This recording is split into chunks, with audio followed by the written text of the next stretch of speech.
British Prime Minister Boris Johnson promised to ramp up coronavirus testing after his government faced criticism for being slower than some European peers to roll out mass checks for frontline health workers and the population.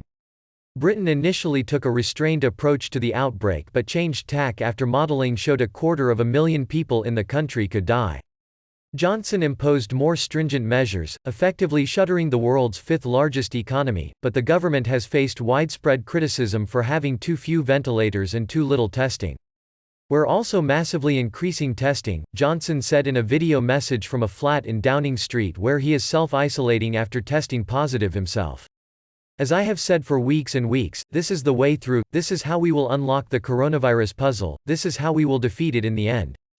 Johnson's message, posted on Twitter on Wednesday evening, followed pledges from his ministers to accelerate both antibody and antigen testing in days ahead after a slew of sometimes contradictory statements on numbers already checked.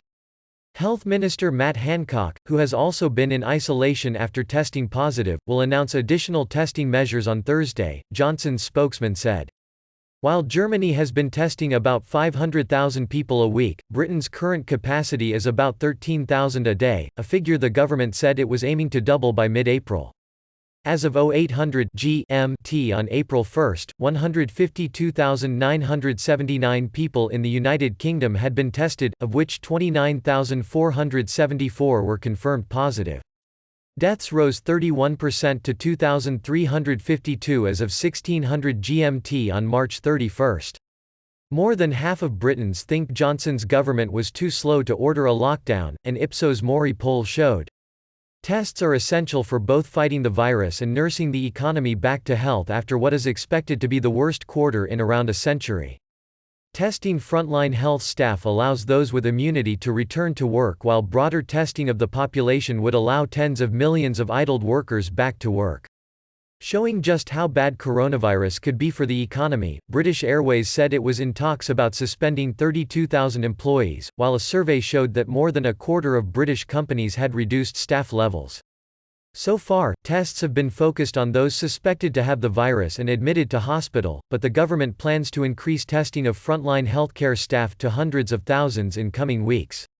"Everybody involved is frustrated that we haven't got to the position yet that we need to get to," Paul Cosford, Emeritus Medical Director of Public Health England, said of current testing levels.